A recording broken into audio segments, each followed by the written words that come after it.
வணக்கம். மாலை முரசு தொலைக்காட்சியின் 8 திக்கும் 8 மணி செய்தி தொகுப்பில் செய்திகளை விரிவாக பார்ப்பதற்கு முன் தலைப்புச் செய்திகளை பார்க்கலாம். சென்னையில் 19 கிலோ எடை கொண்ட வணிக பயன்பாட்டு சிலிண்டர் விலை 200 ரூபாய் குறைந்தது. கடந்த மாதம் 177 ரூபாய் குறைந்த நிலையில் தற்பொழுது மேலும் 200 ரூபாய் குறைந்து 2906 ரூபாய்க்கு விற்பனை.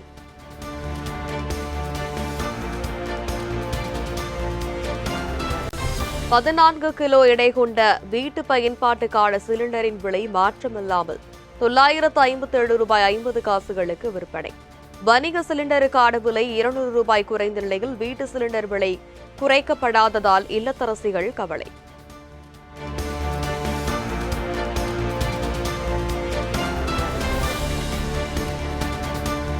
டெல்லி ஜந்தர் மந்தரில் நடைபெற்ற மாணவர்கள் போராட்டத்தில் தன் மீதும் தனது தாய் மீதும் அவதூறுகள் பரப்பப்பட்டதாக பிரதமர் மோடி வேதனை. அவதூறுகள் எதற்கும் தீர்வாக அமையப்போவது இல்லை எனவும் எக்ஸ் தளத்தில் வீடியோ வெளியீடு.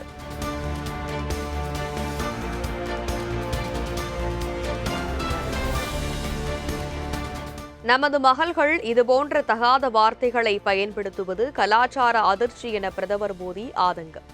இளம் பருவத்தில் இதுபோன்ற தவறுகள் செய்வது இயல்பான ஒன்றுதான் எனவும் தவறு செய்தவர்கள் மீது நடவடிக்கை எடுக்கப் போவது இல்லை எனவும் திட்டவட்டம்.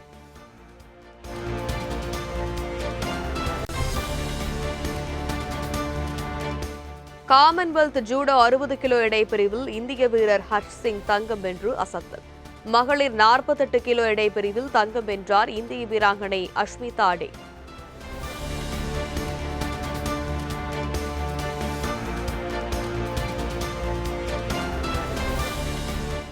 காமன்வெல்த் ஈட்டி எறிதல் போட்டியில் வெள்ளி வென்றார் நீரஜ் சோப்ரா. ஈட்டி எறிதல் போட்டியில் யஷ்வீர் சிங் வெண்கலப் பதக்கமும், மகளிருக்கான 57 கிலோ ஜூடோ போட்டியில் யாமினி மௌரியா வெள்ளிப் பதக்கமும் வென்று சாதனை.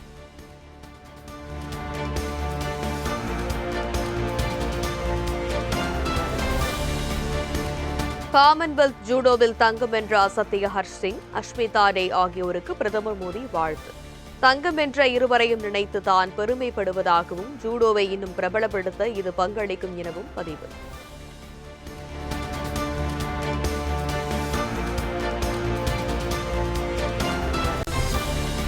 இன்று தமிழகம் வருகிறார் மக்களவை எதிர்க்கட்சித் தலைவர் ராகுல் காந்தி. 10 நாட்களாக நடைபெறும் காங்கிரஸ் பயிற்சி கூட்டத்தின் நிறைவு விழாவில் கலந்து கொள்கிறார்.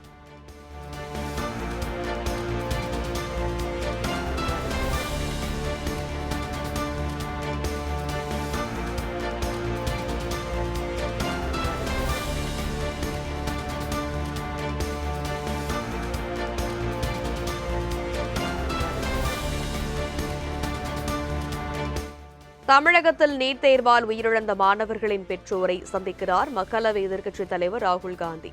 மாமல்லபுரத்தில் மாணவர்களின் பெற்றோரை சந்தித்து ஆறுதல் கூறுகிறார்.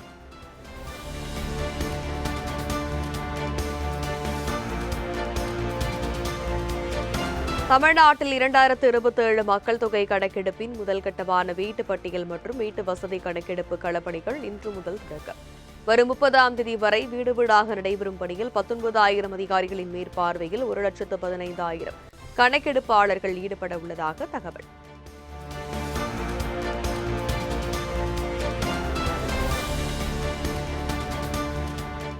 மக்கள் தொகை கணக்கெடுப்பில் தமிழ்நாட்டு மக்கள் அனைவரும் பங்கேற்று அவரவர் விவரங்களை வழங்க வேண்டும். மக்கள் தொகை கணக்கெடுப்பின் களப்பணிகள் இன்று தொடங்க உள்ள நிலையில் எதிர்க்கட்சித் தலைவர் உதயநிதி ஸ்டாலின் வேண்டுகோள்.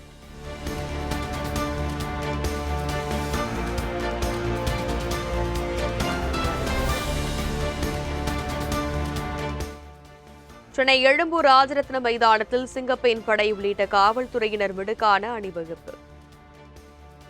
The President's color, the highest honor to a police force, becoming the first force in South India to receive this prestigious distinction.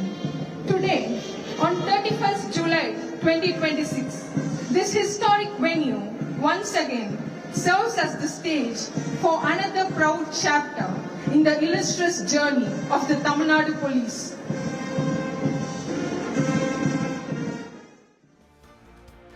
வேட்டி சட்டை அணிந்து திறந்தவெளி ஜீப்பில் சென்று காவல்துறை அணிவகுப்பு மரியாதையை ஏற்றார் முதலமைச்சர் விஜய்.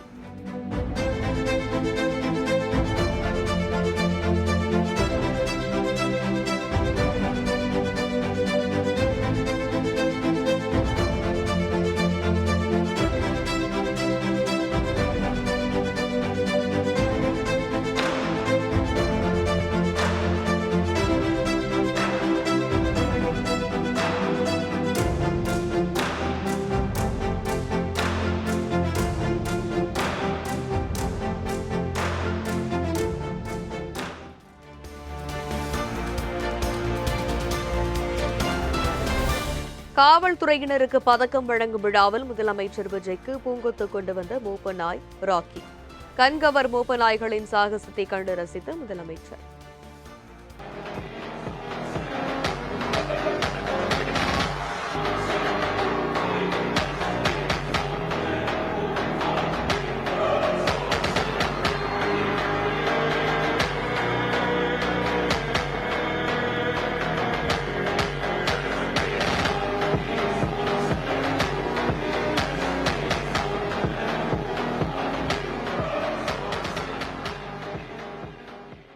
ஜிம்மி மற்றும் விக்கி காவல்துறைக்கு உரிய ஒழுக்கமான வணக்கத்தை செலுத்தி தங்களது மகிழ்ச்சியையும் மரியாதையும் வெளிப்படுத்துகின்றார்கள்.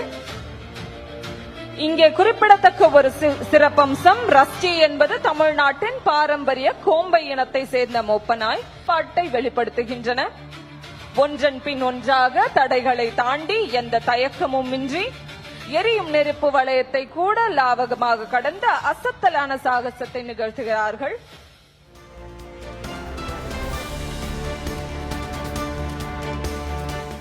காவல்துறையினருக்கு பதக்கம் வழங்கும் விழாவில் புல்லட் வாகனத்தில் கம்பீரமாக சாகசத்தில் ஈடுபட்ட காவலர்கள்.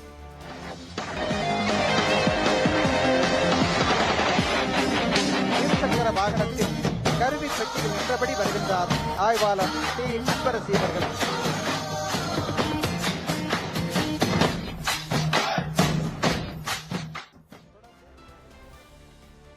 நெருப்பு வளையத்திற்குள் புல்லட் வாகனத்தில் சீறி பாய்ந்த பெண் காவலரை வியந்து பார்த்த முதலமைச்சர்.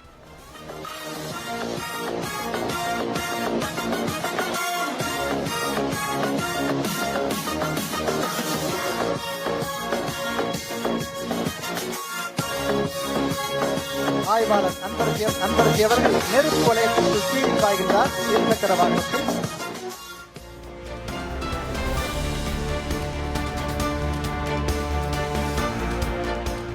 காவல்துறையினருக்கு பதக்கம் வழங்கும் விழாவில் அதிதீவிர கமாண்டோ படையினர் சாகசம். பயங்கரவாதிகளை ஒடுக்குவது போன்று நிகழ்த்திய ஒத்திகையை கண்டு ரசித்த பொதுமக்கள். இதோ அதிரடி நடவடிக்கை தொடங்கியுள்ளது.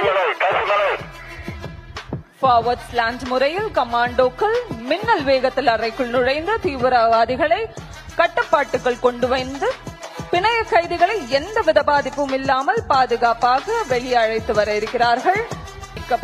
அவர்களுக்கு ஆறுதல் அளிக்கப்பட்டு மருத்துவ உதவிக்காக பாதுகாப்பான இடத்திற்கு அழைத்தின தொழில்நுட்பம், வீர துணிச்சல்.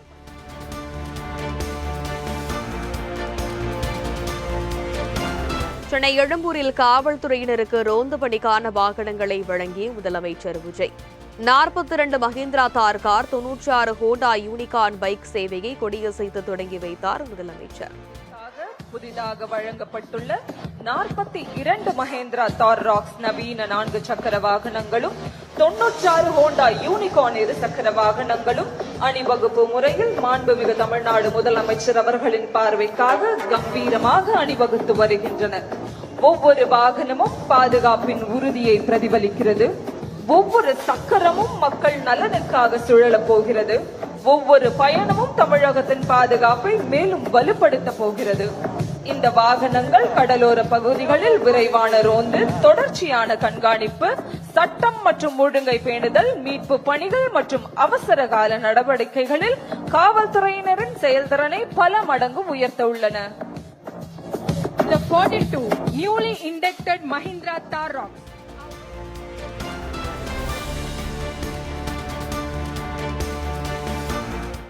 பதற்றமான சூழல் நிலவுவதால் தற்போதைக்கு தமிழ்நாடு முதலமைச்சர் விஜய் கர்நாடக வர வேண்டாம்.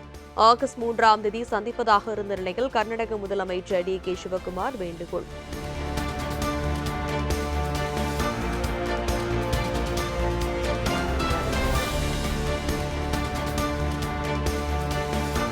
தமிழ்நாட்டிற்கு தண்ணீர் திறக்க தயாராக இல்லை என காவிரி மேலாண்மை ஆணையத்தில் கூறிவிட்டோம்.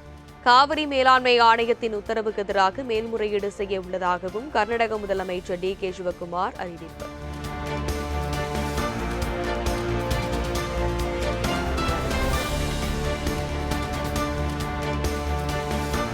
காவிரி நீர் கோரிக்கையுடன் முதலமைச்சர் விஜய் கர்நாடகா வந்தால் பெங்களூரு விமான நிலையம் முற்றுகையிடப்படும்.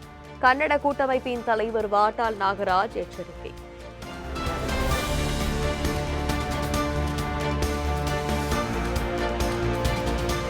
தமிழ்நாட்டிற்கு காவிரி நீரை தரக்கூடாது என வலியுறுத்தி கர்நாடகாவில் பாஜக போராட்டம். முன்னாள் முதலமைச்சர் எடியூரப்பா தலைமையில் KRS அணை அருகே திரண்டு முழக்கம்.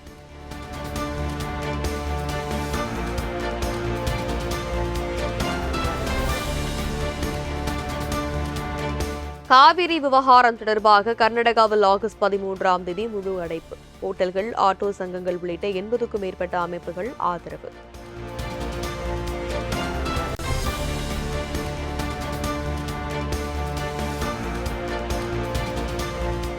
மேகதாது மற்றும் காவிரி நீர் மறுப்பு தொடர்பாக அரசு நிலைப்பாடு குறித்து ஓரிரு நாளில் அறிவிப்பு வெளியாகும்.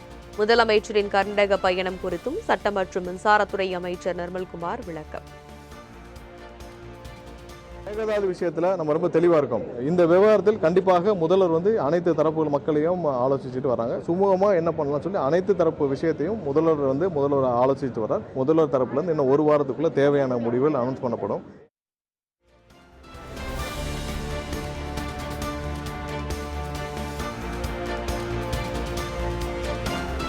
உச்சநீதிமன்றம் தீர்ப்பு வழங்கிய பிறகும் கர்நாடக காவிரியில் தண்ணீர் திறக்காததால் ஒவ்வொரு ஆண்டும் வாதாடியும் போராடியும் நீர் பெற வேண்டிய சூழல் உள்ளது. மேகதாதுவில் கர்நாடக அரசு அணை கட்டினால் டெல்டா மாவட்டங்கள் பாலைவனமாகிவிடும் எனவும் அதிமுக பொதுச் செயலாளர் எடப்பாடி பழனிசாமி பேட்டி. உச்சநீதிமன்றம் தீர்ப்பு வழங்கிய பிறகும் கர்நாடக அரசு ஒவ்வொரு ஆண்டும் குறிப்பிட்ட காலத்தில் காவிரியில் தண்ணீர் திறப்பதில்லை. தமிழ்நாடு அரசு ஒவ்வொரு ஆண்டும் கர்நாடகத்திலே வாதாடி போராடிதான் கர்நாடகத்திலிருந்து தண்ணீரை பெறக்கூடிய நிலை இருந்து வருகிறது. மேகதாது காவிரியின் குறுக்கே மேகதாதில் அணை கட்டப்பட்டு விட்டால் டெல்டா மாவட்டம் பாலைவனமாகிவிடும்.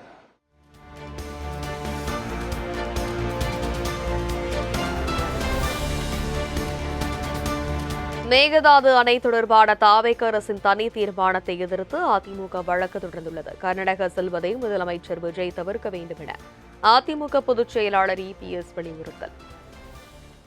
அவை தலைவருடைய அனுமதி பெற்று அவையில் முன்மொழிய வேண்டும். பிறகு விவாதத்துக்கு எடுத்துக் கொள்ளப்பட வேண்டும், ஓட்டெடுப்பட வேண்டும். பிறகுதான் ஏற்கனவே அரசியல் தீர்மானத்தில் சேர்க்கப்பட வேண்டும். இதுதான் 104 சட்டப்பேரவை விதி 104 கீழ் தெரிவிக்கப்படுகிறது. இது குறித்து தான் நாங்கள் நீதிமன்றத்தில் வழக்கு தொடர்ந்திருக்கின்றோம். 3ஆம் தேதியோ அல்லது 5ஆம் தேதியோ திரு ஜோசப் விஜய் அவர்கள் கர்நாடக சென்று பெங்களூருக்கு சென்று அங்கு இருக்கின்ற முதலமைச்சரோடு பேச்சுவார்த்தை நடைபெறும் என்று பத்திரிகையில் ஊடகங்களிலும் செய்தி வந்து கொண்டிருக்கிறது. இதை தவிர்க்கப்பட வேண்டும்.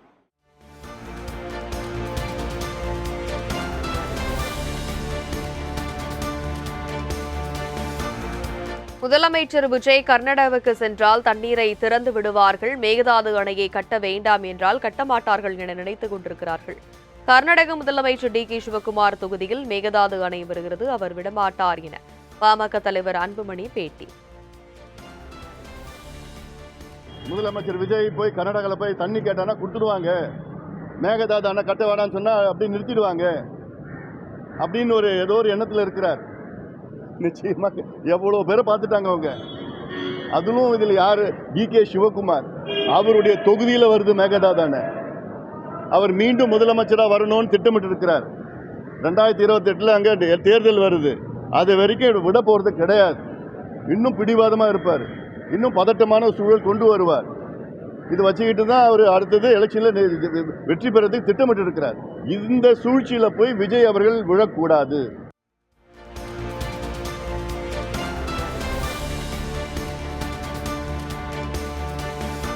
காவிரி பிரச்சினை என்பது தாவேக பிரச்சினை அல்ல, காவிரி என்பது தமிழ்நாட்டின் பொது பிரச்சினை என அன்புமணி கருத்து.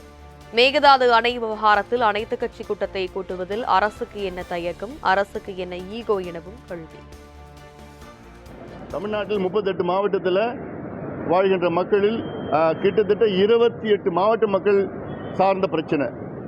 தமிழ்நாட்டில் 8 கோடி மக்களில் கிட்டத்தட்ட 5.5 கோடி மக்கள் சார்ந்த பிரச்சனை காவிரி பிரச்சனை. இப்படி இருக்கிற பிரச்சனையில் அனைத்து கட்சி கூட்டத்தை கூட்டுவதற்கு என்ன தயக்கம் அரசுக்கு? இதில் என்ன ஈகோன்னு எனக்கு ஒன்றும் புரியல.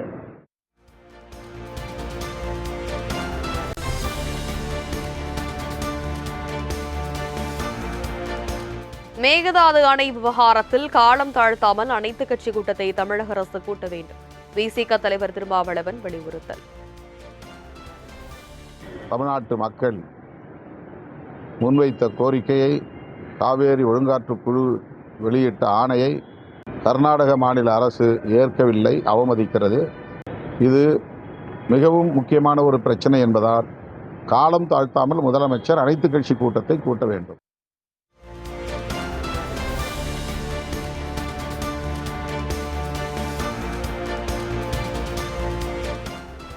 குடிநீர் மற்றும் இதர அத்தியாவசிய பணிகளை மேற்கொள்ள 340 கோடி ரூபாய் நிதி ஒதுக்கீடு.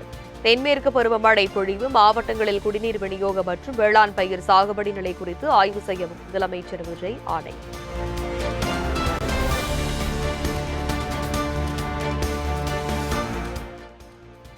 சுதந்திர வரலாற்றில் தமிழக வாக்காளர்கள் சாதனை நிகழ்த்தியுள்ளதாக இந்திய தலைமை தேர்தல் ஆணையர் ஞானேஷ்குமார் பாராட்டு. தமிழக சட்டமன்ற தேர்தலில் சுமார் 4,93 லட்சம் வாக்குகள் பதிவாகியுள்ளதாகவும் பேட்டி. Election Commission of India congratulates the people of Tamil Nadu in polling nearly 4.93 crore votes in the recent assembly elections. This is the highest ever number of votes polled in Tamil Nadu since independence. I also congratulate all voters of Tamil Nadu to have achieved nearly 86% of polling, which is also the highest ever polling percentage in Tamil Nadu since independence.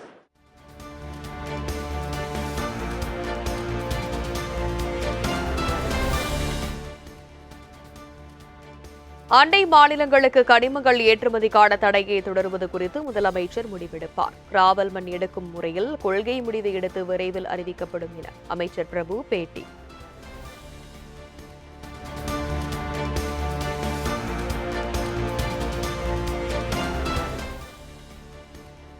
மாநில கல்வியியல் ஆராய்ச்சி பயிற்சி நிறுவன இயக்குநர் லதாவிற்கு பள்ளிக்கல்வித்துறை இயக்குநராக கூடுதல் பொறுப்பு. பள்ளிக்கல்வித்துறை இயக்குநர் கண்ணப்பன் ஓய்வு பெற்ற நிலையில் லதாவுக்கு முழு கூடுதல் பொறுப்பு வழங்கி தமிழ்நாடு அரசு உத்தரவு.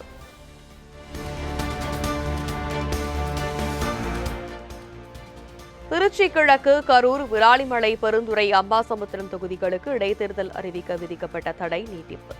தேர்தல் ஆணையத்திற்கு விதித்த தடையை ஆகஸ்ட் 24 வரை நீட்டித்து சென்னை உயர்நீதிமன்றம் உத்தரவு.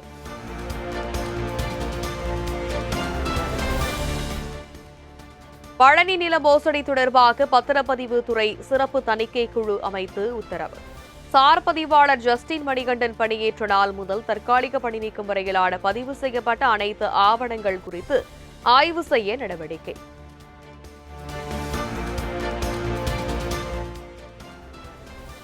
டாஸ்மாக் முறைகேடு தொடர்பாக திமுக முன்னாள் அமைச்சர் செந்தில் பாலாஜிக்கு முன்ஜாமீன் வழங்கி உச்சநீதிமன்றம் உத்தரவு. விசாரணைக்கு ஒத்துழைக்கும் வரை செந்தில் பாலாஜியை கைது செய்யக்கூடாது என்றும் அறிவுறுத்தல்.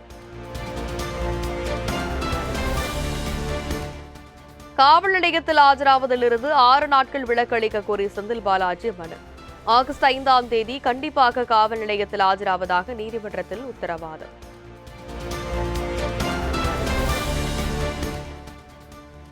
டாஸ்மாக் முறைகேடு வழக்கில் செந்தில் பாலாஜியுடன் தொடர்புடைய 2 பேர் கைது. சென்னை, கரூர் உள்ளிட்ட 41 இடங்களில் சோதனை நடைபெற்ற நிலையில் லஞ்ச ஒழிப்புத்துறை போலீசார் நடவடிக்கை.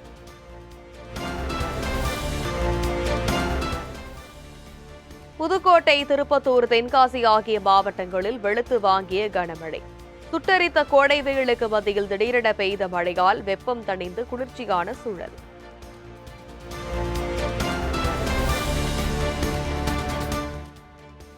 கோவை, நெல்லை, நீலகிரி, தேனி, கன்னியாகுமரி ஆகிய 5 மாவட்டங்களில் இன்று இடி, மின்னல் மற்றும் பலத்த காற்றுடன் கூடிய கனமழைக்கு வாய்ப்பு. நாளை முதல் வரும் 6ஆம் தேதி வரை தமிழகம், புதுச்சேரி மிதமான மழை பெய்யக்கூடும் என வானிலை ஆய்வு மையம் தகவல்.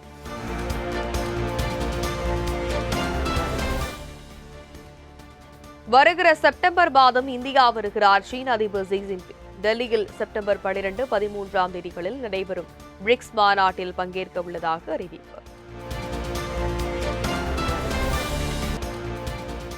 நாமக்கல்லில் முட்டை கொள்முதல் விலை 30 காசுகள் குறைந்து ₹5.70 நிர்ணயம். சென்னையில் சில்லறை விற்பனை விலை ₹6.50 நிர்ணயம் செய்யப்பட்டு அறிவிப்பு.